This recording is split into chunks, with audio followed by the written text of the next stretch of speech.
Good morning, everyone. First, I would like to thank Sanjay sir and Dialogues team.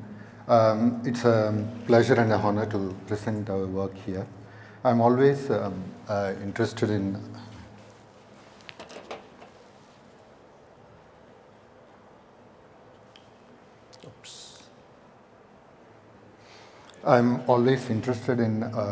exploring exploring in how the built environment is inherently contextual and relational through our different projects that brings farming and living together, focusing on collective, responsible, and sustainable living. Currently, we have around 9 to 10 projects, out of which 3 projects are completed, and others on ongoing projects. This is our third project, recently completed, called Organoantharam, 180 family community, designed based on the hydrological conditions of the site below and above, and developed its master plan for a water positive ecosystem. Its cluster planning encourages the neighborhood street culture that allows people to socialize and engage. On the right, you can see the development in 5 years from an abandoned farmland into a thriving biodiverse ecosystem.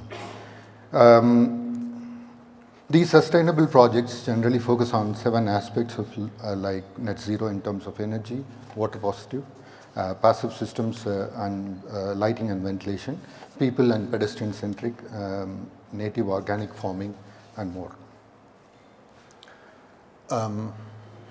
So you can see the material palette enriched with locally sourced recycled materials, site quarried stones, terrazzo, mud plastering, and sustainable construction methods such as filler slabs, bamboo, and thatch. I would like to show some of the similar projects. We approach them in an ecological way of thinking. Here,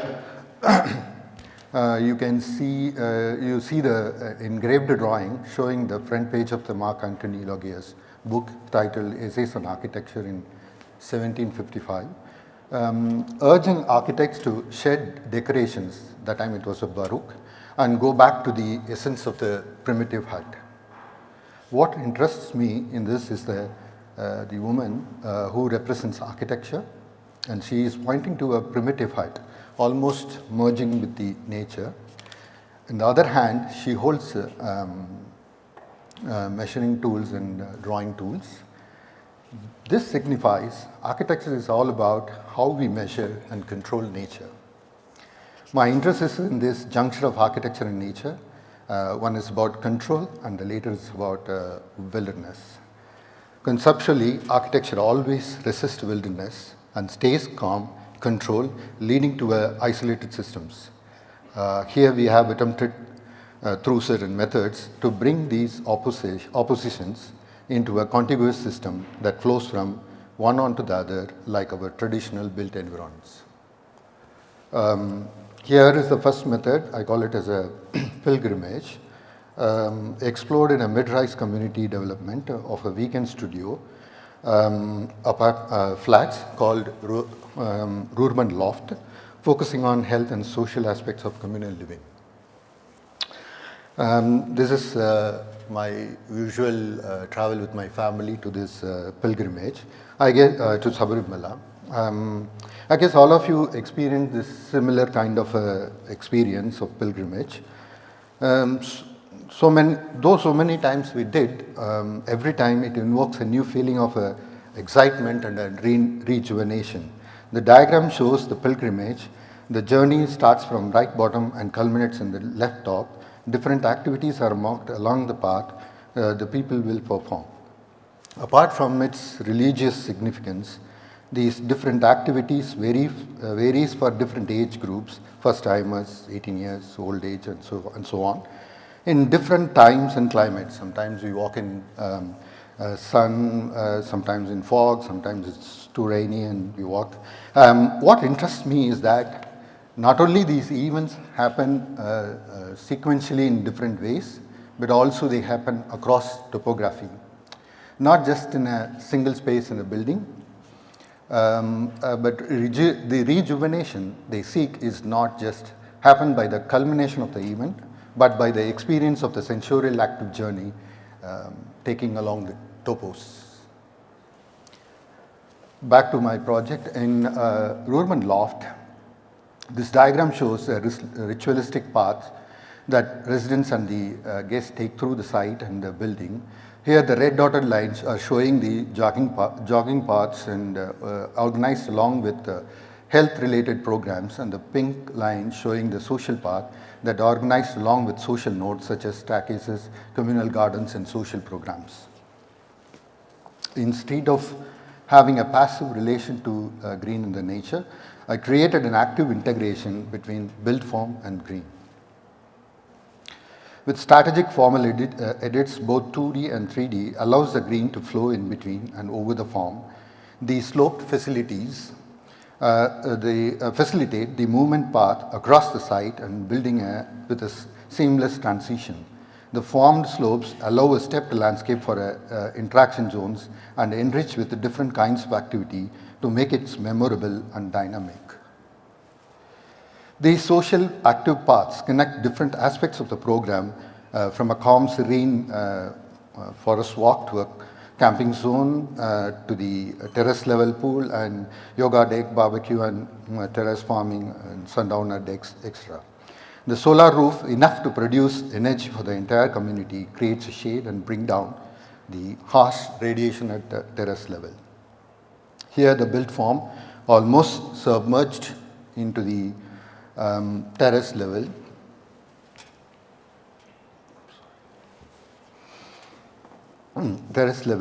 Here the form almost submerged into the green, and the ground emerges over the built form like a mound over the landscape.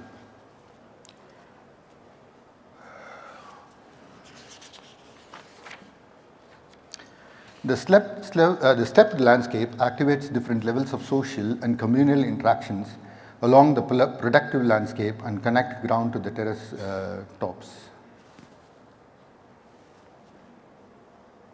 These shifting red staircases fosters interaction and become an active social while the residents moving up and down to reach the communal garden at lower levels. The same idea in a smaller scale at a villa level in another project called Organo Allure. Here the diagram shows how the roof is sloped to create a green terrace that allow double light volumes below. The roof is designed as an extended living that equivalents to the internal one, allowing a fluid movement across the section. This is the current status of the construction. The above view shows the completed, when it's completed, it's submerged into the forest around. Here the step roof acts as an outdoor living space along with its protective landscape. The plan is a fairly linear arrangement which allows every individual space directly connected to outside, and here are the interiors and its relationship to the outside, allowing an ample amount of light and air. This is outside space. The second method, I call it as fields, explored in a project called Organo Antharam Rubanai, which I explained before, and another project called Organo Kandavada, which both are similar farm communities. Here is the painting by Peter Bruegel, a late Renaissance artist. His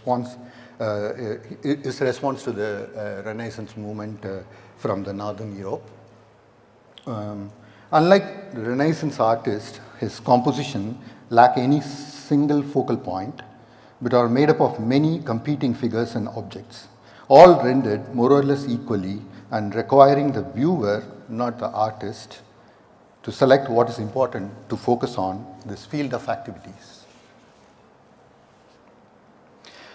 Instead of approaching the building as a single entity, I simply distributed the program along the water channel with shifting orientation, and programs are juxtaposed across landscape that creates seamless interrelationship with nature and the water channel. which creates a conducive microclimate for gatherings and social engagement merged with the nature. The roof floats over the landscape with the shifting silhouettes representing the village huts. The overlapping roofs allow a stack effect to escape the warm air and make the alfresco and the open programs more conducive with evaporative cooling. The roofs are simply lightly held up. These thin structural elements almost look like a floating juxtaposed with multiple roof orientations, create a pleasant surprises of interacting roofs elements in different angles. Interlaced with the landscape, transfers the interior to exterior and vice versa with an ease. Here again, in another project called Organo Kandavada for a clubhouse, we try to work on the idea of distribution of a program across landscape topography that treats them as a single entity. The users are allowed to explore their own path while traverse through the landscape to different aspects of the program. Got inspired from the rocks of the Hyderabad, I recreated this kind of in-between transitions and spatial conditions. The form of the building hints at the mounds of the landscape, which are usual undomesticated landscapes of Hyderabad that emerges out of the ground. The floating objects signifies the sports room and alfresco as a meeting point and acts as a landmark over the mounds. Like a tree canopy with live green facade that will allow the shade cool down the space below, creating a sensorial experiences. You can see the distribution of programs along the channel. The left side is the active programs that are more sports oriented and swimming pool and etc. And the right side is more of a calmer programs where alfresco and spa and other stay units are located. The canopy of these alfresco acts like the landmark to orient oneself along the movement path with multiple entries, like a tree canopy with live green facade which allows to shade, cool and down the place, creates a sensorial experience with filtered light and wind, acts as a kind of a symbolic tree in the landscape. This is the current condition of the site. The in-between conditions in the active program site were gym, sports and theatre pool, and the calmer side is the other side where spa and the stay units are happening. Here you can see the landscape mounds create a privacy moments in between guest rooms and units, and here is the overall view that's under construction.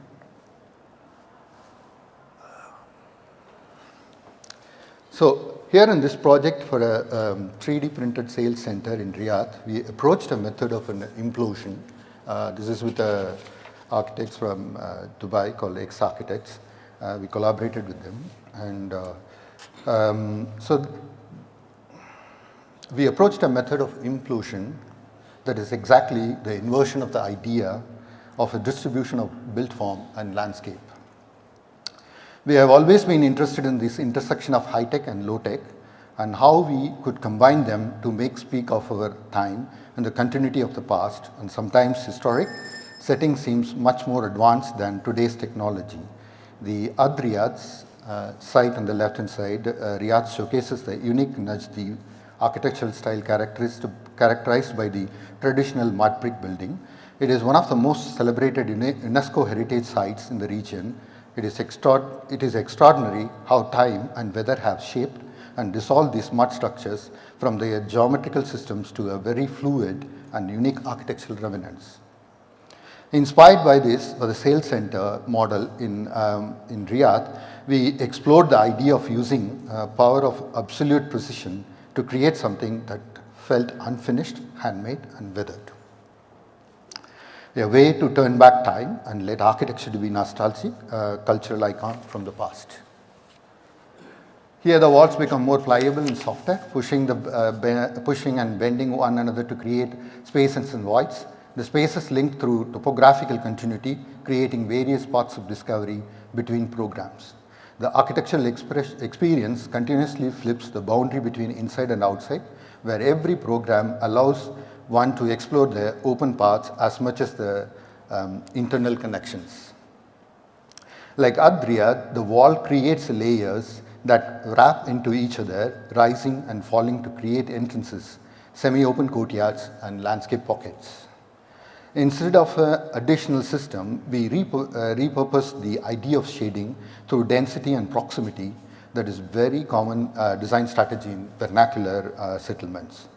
The spaces formed between the walls are proportioned to the self-shading to naturally protect the pathways from direct radiation. The walls are splayed, curved, and tilted to achieve a higher degree of comfort across different times of the day. This resulting spatial experience is fluid, with pathways that create a heightened sense of discovery, leading to one spatial to another. Unlike a courtyard that draws attention, these outdoor spaces become a micro-oasis waiting for to be discovered. Each pocket is an oasis where the walls dissolve and shifts the focus towards specific experience of local culture, art, and flora. The indoor environments are kept minimal in continuation of exterior and kept in a primordial nature. So humanizing the technology through a framework of cultural conditioning and creating a new direction for architecture to take it forward. Direction where new age technology serves to forward the rich cultural traditions that have shaped us a community. Thank you.